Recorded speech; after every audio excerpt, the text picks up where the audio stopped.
My name is Andrew Demers. I'm the Communications Director here at the New Hampshire Insurance Department. I'm joined by my colleagues, Commissioner DJ Bettencourt, our Property and Casualty Director, James Fox, and our Chief Property and Casualty Actuary, Christian Citarella.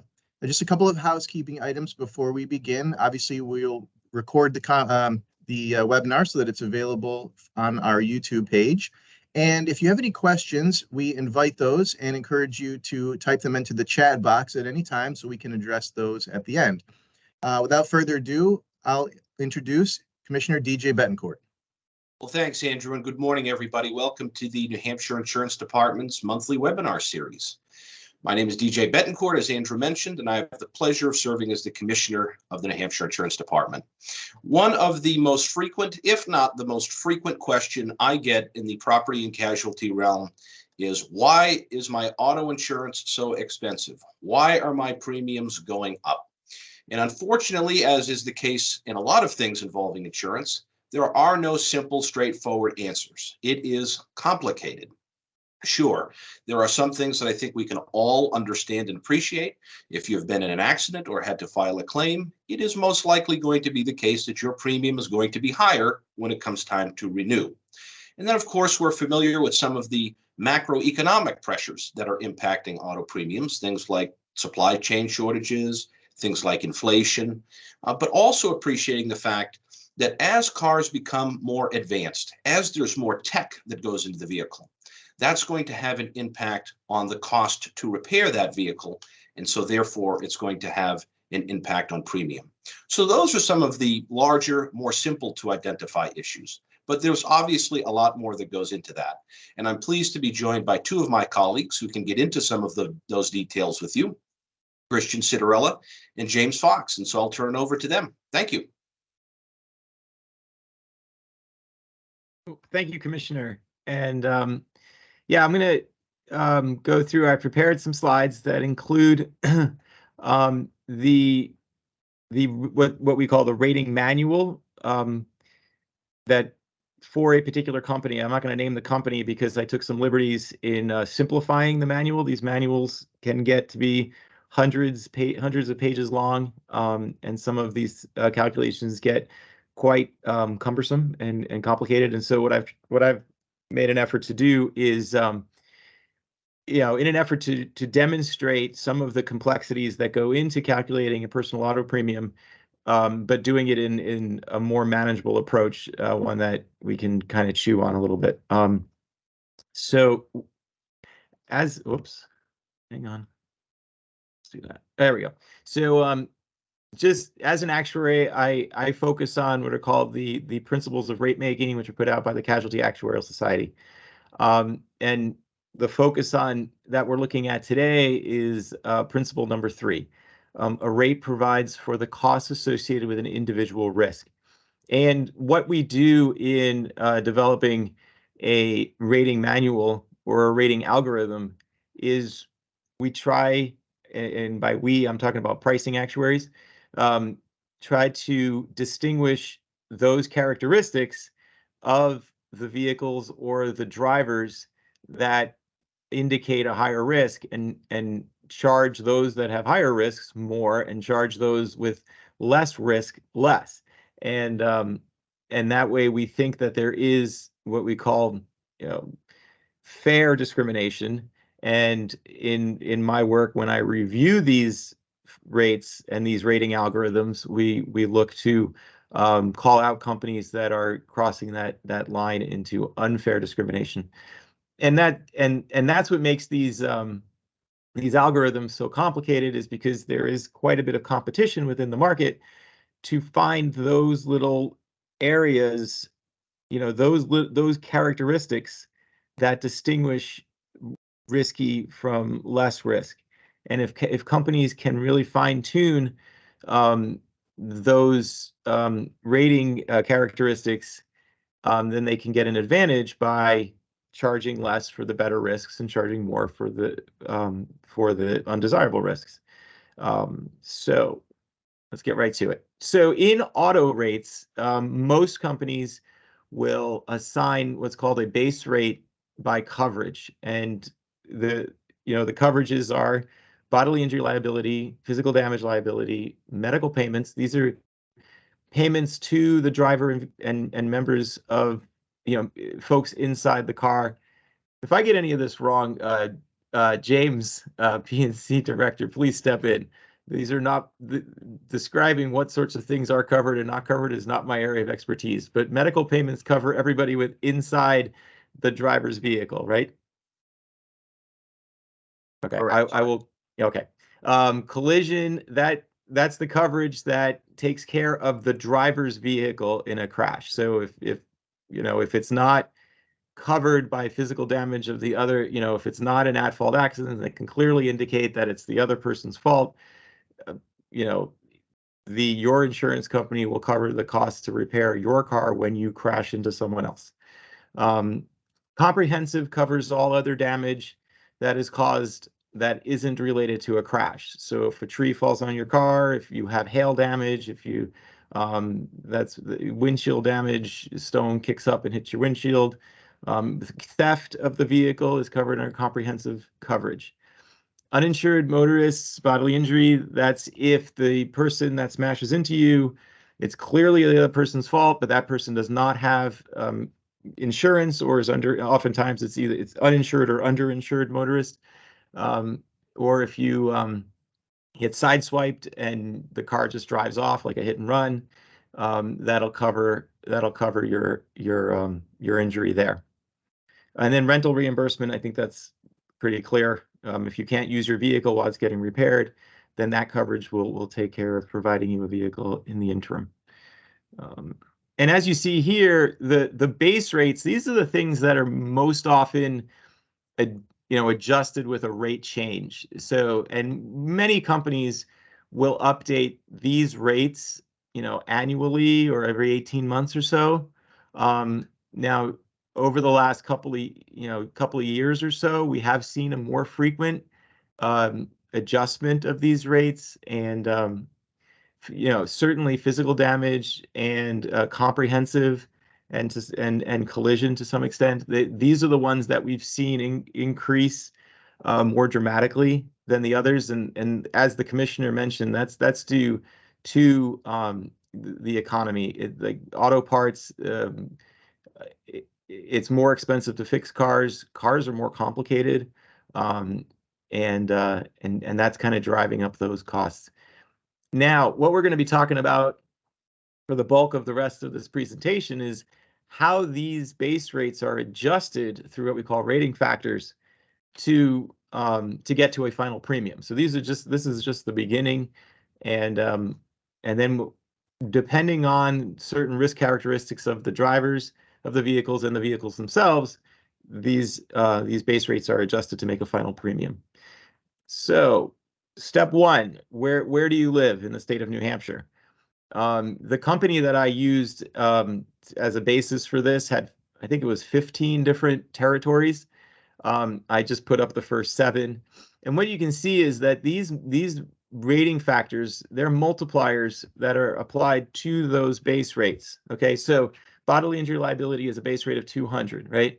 So then if you happen to live in territory 1, you're going to get your base rate of 200 multiplied by a 1.3. So you're actually going to get charged $260 for your bodily injury liability just because you live in territory 1, where if you look at in territory 7, you're actually going to get a lot less. You're going to get charged $180, for that same coverage. And what these numbers are derived from the experience of drivers within those towns. So each town in New Hampshire is assigned to a territory by the prior loss experience of drivers in that town. Territory 3 is Laconia, which kind of won on this little chart here, where they appear to have lower rates pretty much across the board. Territory, what was it? Territory 4, yeah, Territory 4, which happens to be Pelham and Wilton, and I don't know what's happening in those towns, but at least among these 7, those seem to have the higher rates. Although, what was it? For comprehensive, what's that, number 5? I think number 5 is Manchester, seems to have a little higher for comp, and I'll leave you to speculate as to why that's the case. So then, going further, so where you live affects your final premium, but also who you are as a driver, and because each driver of the vehicle will affect the premium, and kind of the initial take on that, like, or the earliest of the characteristics that were used, combine age, gender, and marital status, and every company does this in the state of New Hampshire. They put together these massive charts that combine age, gender, and marital status. And we'll see in a moment that you can have some pretty big swings using these three factors. Okay, so what we see here is, now I just grabbed 3 different ages. These will go every age. Some companies go every 6 months of age. So they do it by date of birth.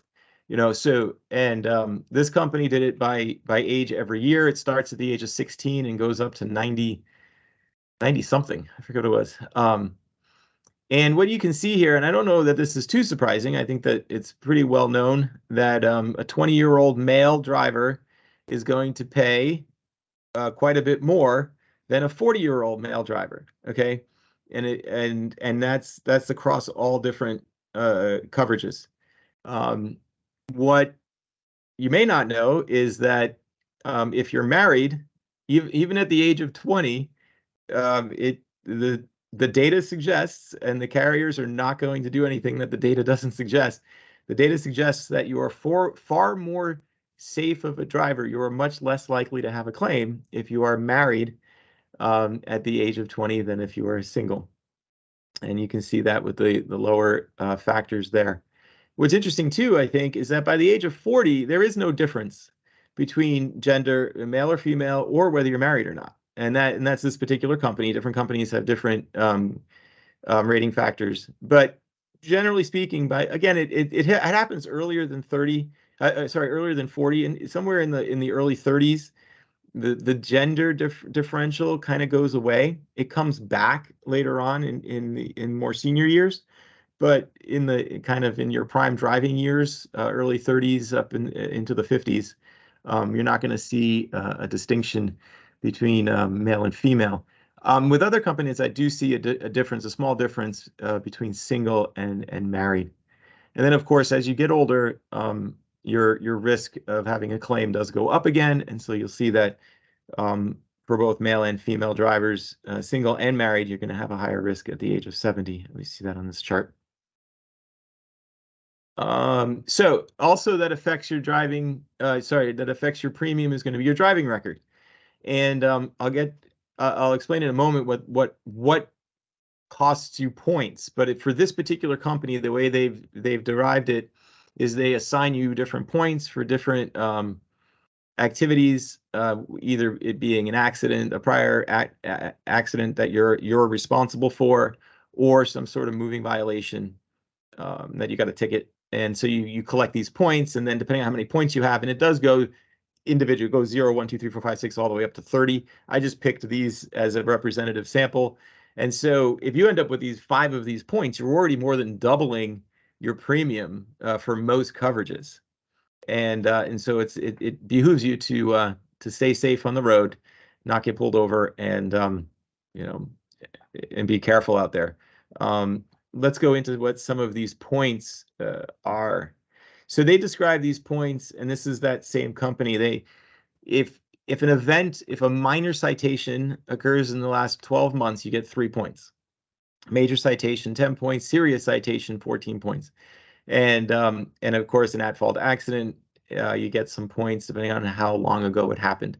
After 36 months, your record is kind of expunged. It doesn't affect you anymore. And that's the case with most companies. Some companies do go back 5 years, but those are uncommon. Most carriers will only look back 3 years or 36 months.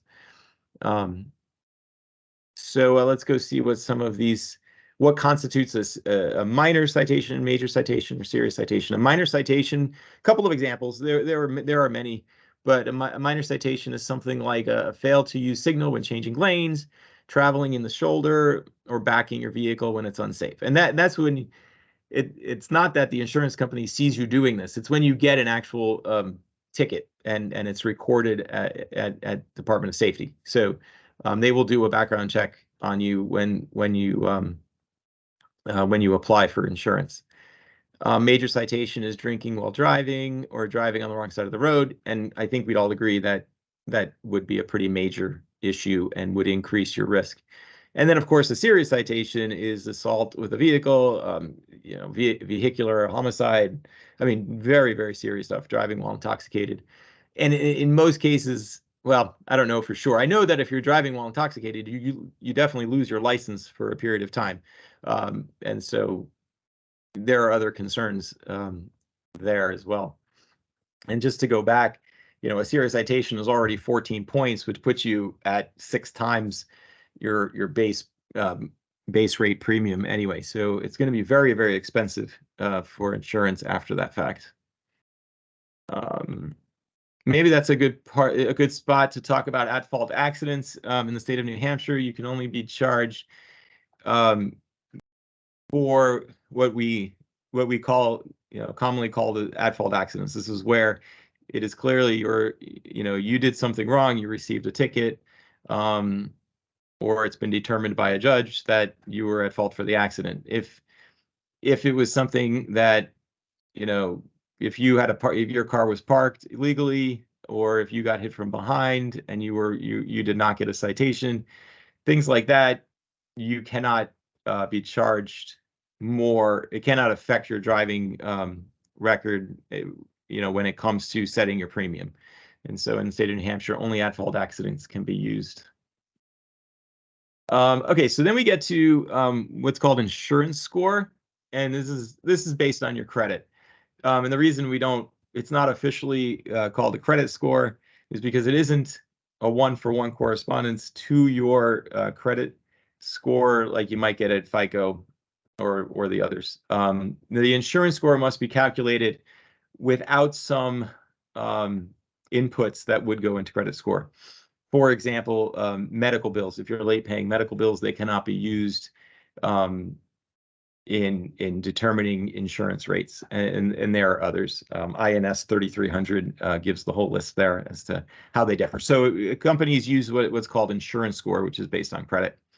And in this chart also, this company pulled together both insurance score with tiering, and tiering is another way to kind of sort out different risks, and depending on the company, different companies will put you into different underwriting tiers on certain characteristics, such as prior history with the company, how many different insurance companies have you had in the last so many years, how many vehicles have you had insured, things like this. There's all sorts of different factors that go into your tier. But once your tier is determined, then you look across to see how your insurance score affects your premium. And this is a good way to see that, yeah, it can have a pretty noticeable effect. I mean, if you are in, let's just go with tier 1, and in this case, insurance score of 1 is your best score, and insurance score 20 would be the worst score, and it looks like you would be paying more than twice as much if your credit was significantly bad. And then if somewhere in between, it's going to be on a scale, of course. And once again, I just pulled out these as a sample. It is continuous, 1, 2, 3, 4, 5, 6, all the way down to 20, and tiers down to 17. If you do have questions about the effect of insurance score on your particular premium, I encourage you to go and ask your carrier how what is your, ask them straight up, what do you have as my insurance score? And, where does it sit among your insurance scores? Like, how does it rank? And if it doesn't seem like it ranks as high as what you're getting from Experian or FICO or wherever you get your insurance, your credit score, then ask the carrier to follow up to find out, why it isn't that as it is, and they are supposed to go and tell you what parts of your credit is affecting that insurance score. So we had been talking about the driver, but also the vehicle itself is going to have a large effect on the rates and the premium that you pay.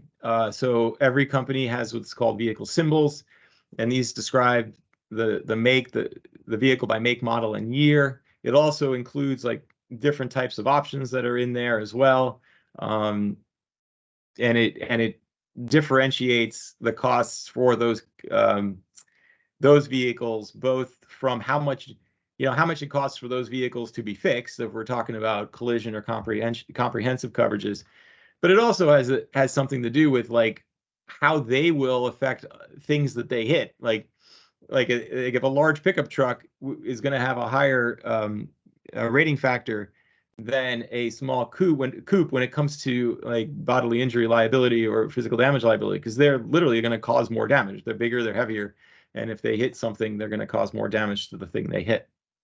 This particular company had a relatively small range of factors between 0.85 and 1.12. I have seen much larger ranges in the by vehicle symbol.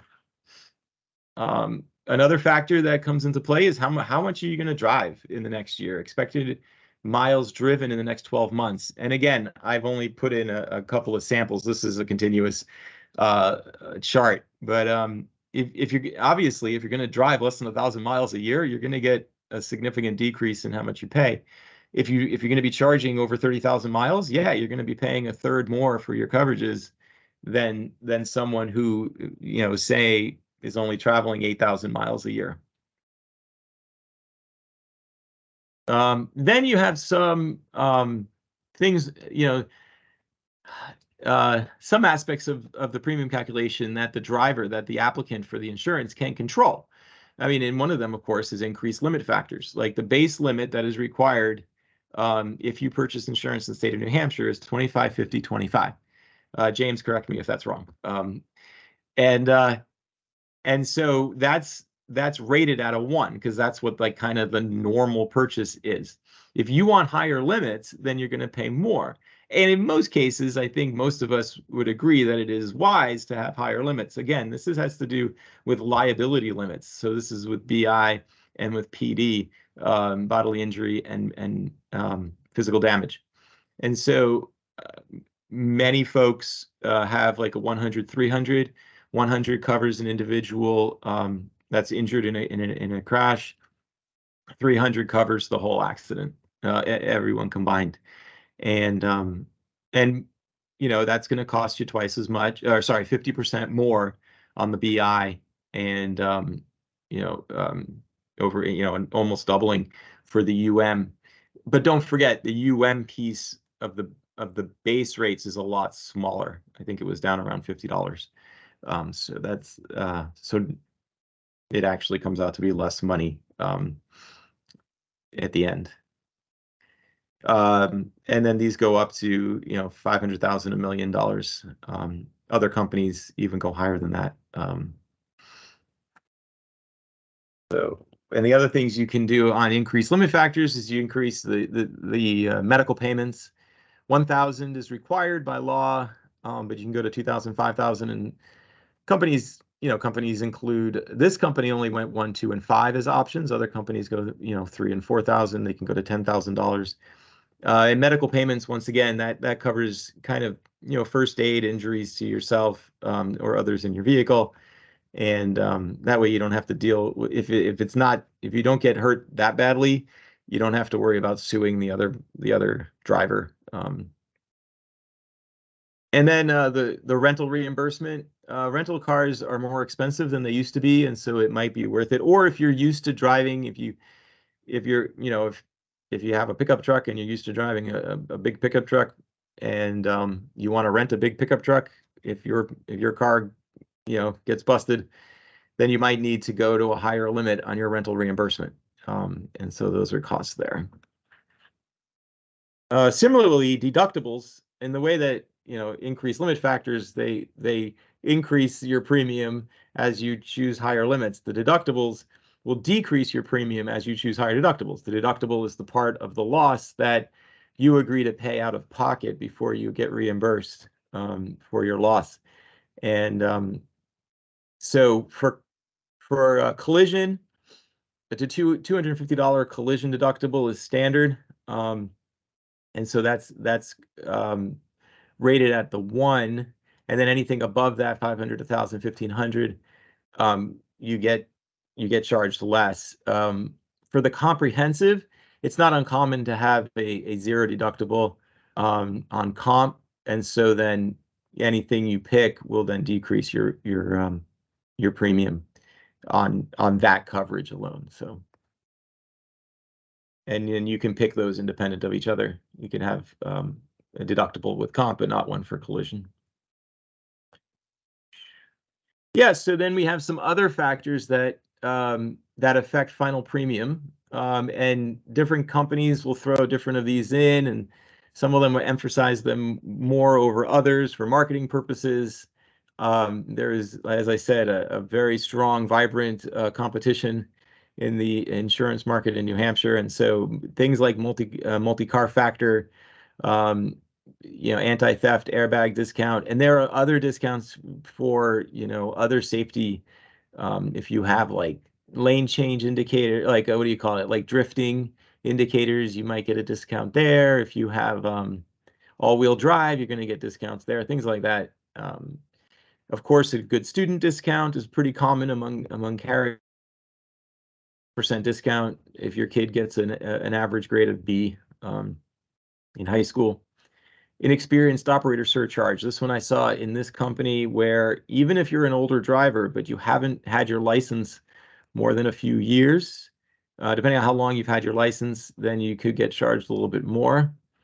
And it doesn't count. It only takes effect, I think, after the age of 25. So it's built into it for the younger drivers, but if you wait longer to get your license. Affiliation discount. So this happens if you're part of like an organization that has like kind of a marketing connection with the company, like AARP, or there's a company that works very closely with the teachers union, or other organizations. Of course, if you get a rate through AAA, the AAA insurance company, and you're a member of AAA roadside assistance, then you're going to get a discount like that. There's also claims-free discounts and telematics discounts. We haven't talked too much about telematics. Telematics is when you get a gadget that you plug into your vehicle. Actually, that's becoming much more uncommon. More common now is that you have an app for your phone, and it measures your driving habits. It can tell when you're driving, over the speed limit. It can tell when you have frequent short stops and starts, aggressive turns, things like that. And then and then you get a discount for participating in that program. And then over time, it'll measure how good of a driver you are. And if you are a good driver, then the discount will continue.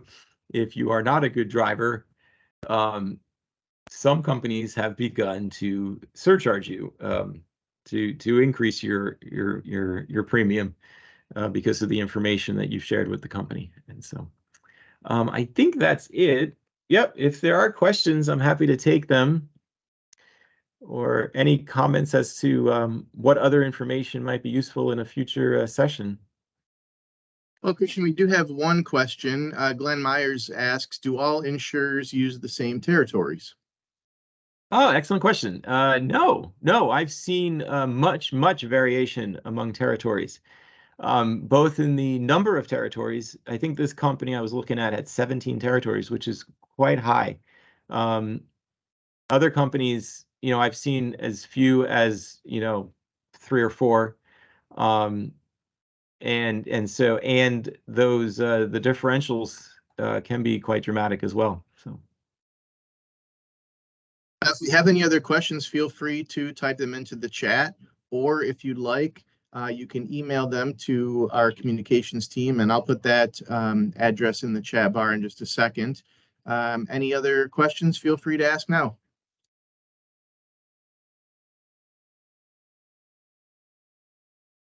Okay, well, I don't hear any, so I think we'll turn it back over to James or DJ for final thoughts. James, any thoughts before we conclude? No, I think that was a great presentation by Christian, and I think that kind of fleshes out exactly what we see in terms of rates and how they're determined. And I thank Christian for his efforts on this. Well, likewise, I see that somebody is typing something in the chat, so I will stall for some time just to say thank you, Christian, and thank you, James. That was a very informative discussion this morning. Hopefully this helps to demystify a little bit the process as to why people see the insurance premiums that they do on their automobiles. As always, I appreciate everybody who joined us this morning. We look forward to seeing you next month. Andrew, have we selected a topic yet? I think we'll be discussing fall and winter weather as will be appropriate for the season. So we'll have tips based on some of our consumer documents that we've issued in the past, and in light of the storms that we had this year, some tips and tricks that you guys can take to stay prepared from an insurance perspective. Awesome. Well, we'll get to work on that, and we look forward to seeing all of you next month. Thanks so much. Thanks, everybody.